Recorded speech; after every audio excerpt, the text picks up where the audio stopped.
Selamat sore Tribuners, Anda sedang menyaksikan live update Maluku Utara terkini bersama saya Iga Almira. Sore ini akan kami sajikan informasi menarik dan terkini seputar Maluku Utara. Dan inilah live update Maluku Utara terkini selengkapnya untuk Anda. Kita ke informasi yang pertama Tribuners. Menteri Desa kunjungi BUMDes di Desa Popilo, Halmahera Utara. Ini pesannya. Hidup itu memang yang penting adalah bahagia dan Kementerian Desa Pembangunan Daerah Tertinggal dan Transmigrasi atau PDTTRI Abdul Halim Iskandar berkunjung ke Desa Popilo, Kecamatan Tobelo Utara, Halmahera Utara. Dalam kunjungan kerja tersebut ingin melihat langsung BUMDes Miaraja Desa Popilo.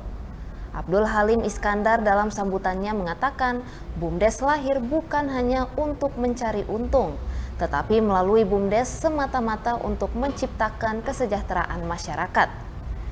Dia pun berpesan agar Direktur BUMDes Miaraja mengelola objek wisata Pulau Kahibo dengan baik. Menteri Desa juga meminta kepala-kepala desa agar memanfaatkan potensi dengan baik, tujuannya untuk memulihkan ekonomi desa.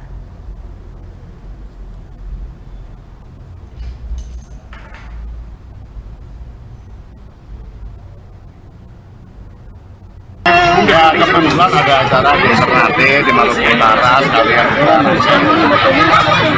dan ke desa BUMDes. Kemarin saya ke BUMDes di mana itu? Pulau apa itu yang Pulau apa nama Utara? Dan ini nanti masih ada lagi untuk dicek kesiapan desa di dalam mengupayakan percepatan pemulihan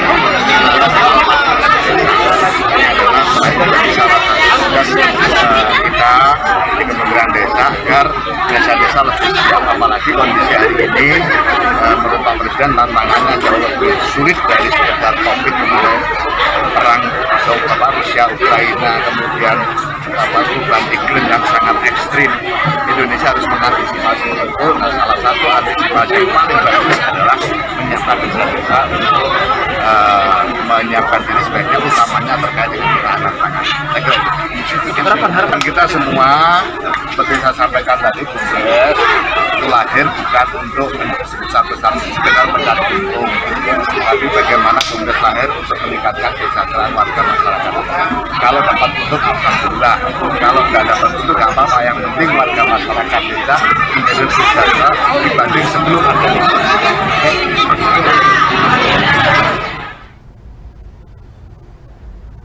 Kita ke informasi di Kota Ternate Tribuners. Kesultanan Ternate nobatkan Kolonel PNB Erik Rofik Nurdin sebagai Kapita Awan.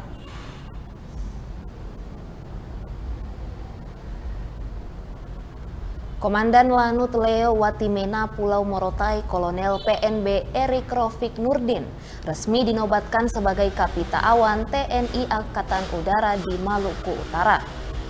Penobatan Kapita Awan atau Kapita Ngawa-Ngawa kepada Kolonel PNB Erik Rofik Nurdin diberikan oleh Kesultanan Ternate. Dalam pemberian gelar adat pada Kolonel PNB Erik Rofik Nurdin diberikan langsung Sultan Ternate Hidayatullah Syah. Penobatan ini dihadiri perangkat adat Kesultanan Ternate dan pejabat utama Lanut Leo Watimena Morotai di Pandopo Kesultanan Ternate pada Jumat 14 Oktober 2022. Sultan Ternate Hidayatullah Syah mengatakan Kesultanan Ternate sangat berterima kasih kepada dan Lanut Leo Watimena Pulau Morotai yang siap menjadi Kapita Ngawa-Ngawa atau Kapita Awan. Tentu dengan hadirnya tokoh-tokoh nasional baik TNI Polri hingga sipil secara tidak langsung bisa mengangkat martabat setelah menerima gelar adat dari Kesultanan Ternate. Dia juga mengaku gelar adat Kapita Ngawa-Ngawa ini dalam istilah kesultanan yaitu seorang Kapita Awan atau penguasa udara, dalam hal ini seperti TNI Angkatan Udara. Tentu dalam gelar tersebut maka TNI Angkatan Udara akan jadi bagian dari Kesultanan Ternate yang selalu taat dengan adat Siotorang. Terpisah, Kolonel PNB Erik Rofik Nurdin menyebut atas nama Lanut Leo Watimena Pulau Morotai mengucapkan terima kasih kepada Sultan Ternate karena sudah menobatkan gelar adat. Tentu ini merupakan satu kehormatan bagi Lanut Leo Watimena Pulau Morotai bisa mempelajari gambaran keakraban keharmonisan antara Lanut dan Kesultanan Ternate. Dia juga menyebut Kesultanan Ternate akan terus jaya dalam memelihara adat istiadat di Maluku Utara dan selalu sehat hingga dunia akhirat.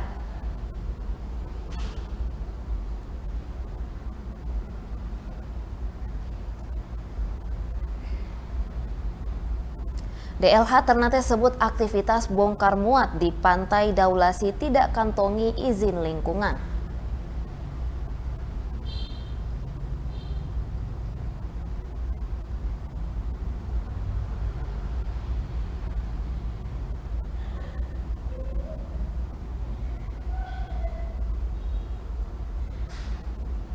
Menurut Dinas Lingkungan Hidup atau DLH Kota Ternate, aktivitas bongkar muat di Pantai Daulasi, Kelurahan Dufa-Dufa Ternate tak miliki izin lingkungan meski sudah beroperasi bertahun-tahun.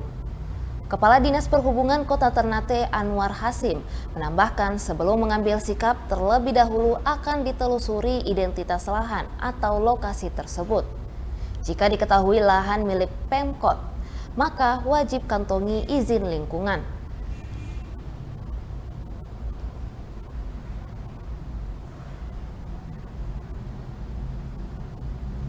Dapil Ternate Utara Nasdem jagokan Abdul Rajak Nahumaruri pada Pileg 2024. Caleg Dapil Ternate Utara Kota Ternate Abdul Rajak Nahumaruri menegaskan siap bertarung pada Pileg 2024. Ia merupakan salah satu jagoan Partai Nasdem di Pileg 2024 mendatang. Jeko sapaan akrab Abdul Rajak Nahumaruri saat ditemui di kantor Nasdem mengatakan telah mendaftarkan diri sebagai caleg.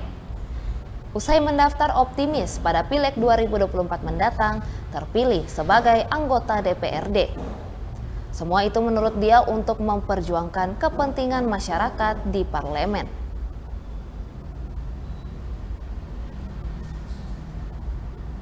Ya, oke, terima kasih. Jadi kedatangan saya hari ini dalam rangka mendaftarkan diri sebagai calon anggota DPRD Kota Ternate, terus sebagai representasi dari bakal caleg yang sudah dibuka penjaringan oleh DPD Partai Nasdem Kota Ternate, dan insya Allah saya juga sudah siap untuk bertarung sebagai calon anggota DPRD Kota Ternate. Terima kasih, Kak. Kita ke informasi di Kabupaten Pulau Morotai, Tribuners. Dapat akreditasi baik dari Ban PT, Rektor Univas Morotai janji perbaiki mutu.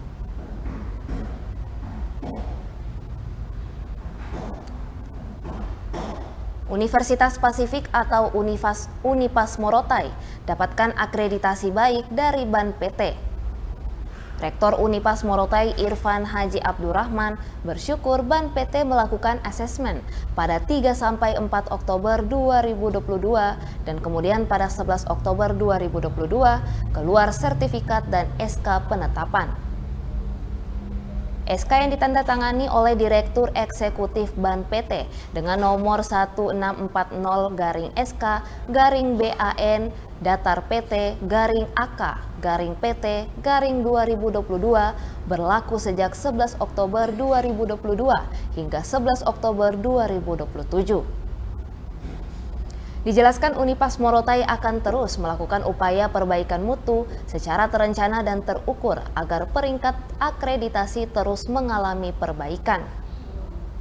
Menurut Irfan, indikator penilaian akreditasi baik dari Ban PT tidak terlepas dari sumber daya manusia Unipas Morotai yang sebagian besar bergelar S2. Baginya pengakuan dalam bentuk akreditasi ini penting bagi sivitas akademika karena berasal dari lembaga yang otoritatif, terpercaya, dengan metode penilaian yang objektif. Karena dalam melakukan penilaian, Ban PT melibatkan asesor yang berpengalaman menggunakan instrumen yang rigid untuk menghasilkan penilaian yang berkualitas.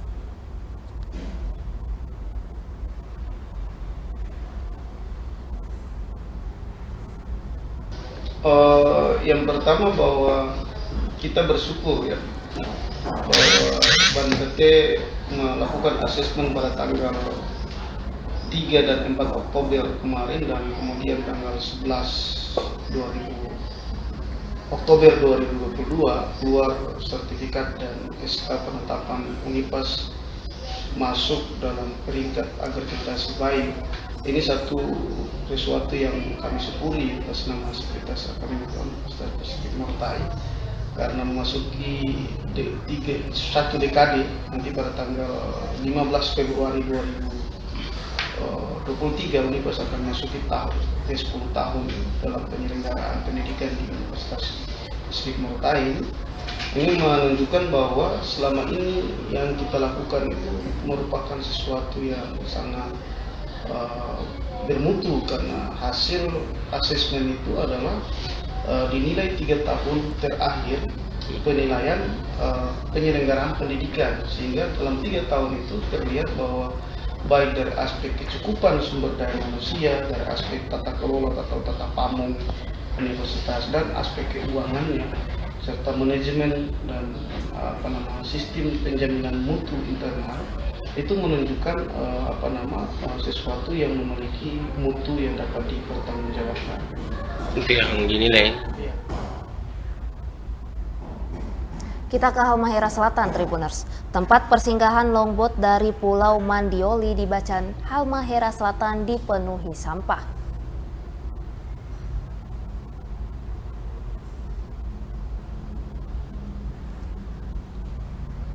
Tempat persinggahan longboat jurusan antar desa dan kecamatan di Bacan, Halmahera Selatan dipenuhi sampah. Tempat persinggahan yang berlokasi di bibir pantai Desa Labuha, Kecamatan Bacan, merupakan pelabuhan alternatif masyarakat Pulau Mandioli ketika datang ke Pulau Bacan maupun balik kembali di Pulau Mandioli. Pantauan Tribun Ternate.com pada Jumat 14 Oktober 2022 di lokasi, tampak tumpukan sampah kiriman dari laut berserakan di bibir pantai. Sampah kiriman itu didominasi jenis sampah organik bekas dipakai orang. Ditambah sampah non-organik juga terlihat berhamburan di atas air laut. Motoris longboat di tempat tersebut mengaku penampakan tumpukan sampah ini sering terjadi setiap saat. Sementara salah seorang calon penumpang longboat, Asri, menyebutkan tempat ini juga sering menjadi persinggahan para nelayan dari Pulau Mandioli untuk menjajakan hasil tangkap mereka di pasar setempat.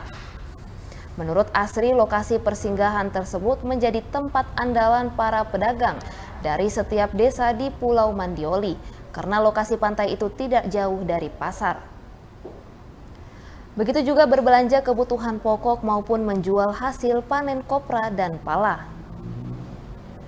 Dia juga menyayangkan kondisi tempat persinggahan mereka yang sering jadi sasaran kiriman sampah dari laut.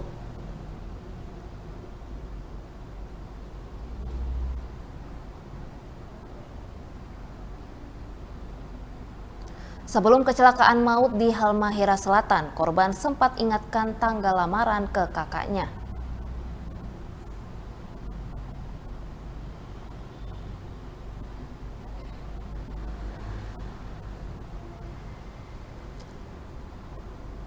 Sartika Senen, 26 tahun, merupakan korban meninggal dunia pada kecelakaan lalu lintas di Desa Tomori, Kecamatan Bacan, Halmahera Selatan pada Rabu 12 Oktober lalu. Pagi sebelum insiden, korban yang diketahui bekerja di Dinas Kesehatan Halmahera Selatan sempat mengingatkan kembali ke kakak sepupunya Yuldi Udin terkait tanggal lamarannya. Di rumah kampung halamannya di Desa Kampung Baru, Kecamatan Botang Lomang, Halmahera Selatan. Menurut Yuldi, ucapan yang disampaikan korban untuk mengingatkannya atas hari puncak acara lamaran yang dijadwalkan pada tanggal 15 Oktober 2022 besok. Selain itu, kata dia, dalam waktu dekat, korban akan menerima SK pegawai pemerintah dengan perjanjian kerja atau P3K. Perempuan lulusan diploma kebidanan di Universitas Muhammadiyah Purwokerto 2018 itu lulus dalam seleksi P3K yang baru-baru ini. Yuldi menjelaskan korban merupakan anak perempuan satu-satunya dari pasangan keluarga Senen Tuara dan Mi Darno. Ia juga memiliki 4 adik laki-laki. Kesehariannya korban di mata keluarga merupakan anak yang penurut, cakap berkomunikasi, suka bercanda dan baik memilih teman. Yuldi mengaku ia tak habis pikir kejadian naas itu bisa menimpa adiknya. Dia dan keluarga tak bisa berbuat banyak, terpaksa harus menerima dengan lapang dada atas kepergian sang adik. Dia menambahkan Sartika sudah 4 tahun bekerja di RSUD Labuha terhitung dari tahun 2018 hingga sekarang.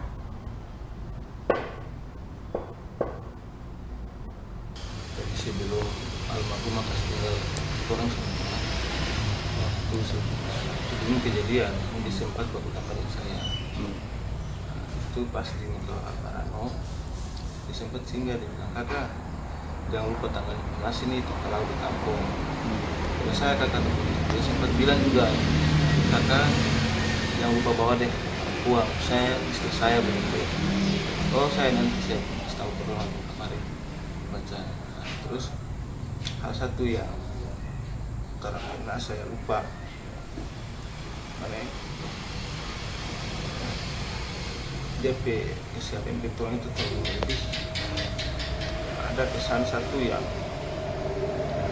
dia pernah sempat bilang sebagai kakak sendiri, kakak terlepas dari adik ini kawin itu ada terangkat balik lama baru balik. Ini di bahasa ini memang kali bahasa bilang susah repot orang atau memang tuh juga tak tahu.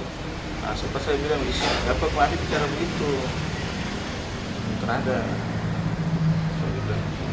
sih tapi kalau adik kan tetap akan adik. Tidak lama baru sampai di kampung. Nah, terus terlepas dari itu ada satu lagi yang sampai saat ini saya di depan setelah kejadian itu. Setelah kejadian nahas yang menimpa adik ini, memang awalnya kejadian saya ada sampai, tapi saya di agak sedikit sekitar 30 meter. Saya itu di bengkel samping dekat asrama lapas. Saya dia motor, tapi yang menjadi saya berpikiran itu di apa saya tersebut kenal dia itu. Itulah ada rahasia yang tak bisa tahu situ bang. Ini jalan ya sebagai manusia yang beriman itu memang ikhlas cuma dia sebab meninggal ini yang terlalu sakit ada sesak itu antara mana rasa puas begitu dan dia. Kalau tipikal almarhum sendiri dia orang pendiam atau ceria atau suka tersenyum, suka bertugur, dan bahkan kalau dia suka dengan orang itu dia tidak pernah lupa, bahkan seperti suka bersedu. Bahkan sebagai kakak ini dianggap orang ini sebagai dia taman Tuhan. Artinya bahwa punya segala-segala baku gara-gara begitu, punya kili-kili kalau dapat orang, karena dianggap suka lebih sayang orang. Itu juga orang sebagai sayang lebih. Dari sementara semua keluarga merasa kehilangan. Masih sangat kehilangan. Artinya semua keluarga ini memang sebagai manusia yang saya bilang tadi, sementara terlepas dari yang namanya kematian. Cuma dia bisa berpikir itu yang terlepas sekali berpikir itu. Tayangan tersebut sekaligus menutup perjumpaan kita di live update Maluku Utara terkini sore ini. Jangan lupa saksikan live update berikutnya di kanal YouTube tribunternate.com dan Facebook Tribun Ternate. Saya Iga Almira pamit undur diri, terima kasih dan sampai jumpa.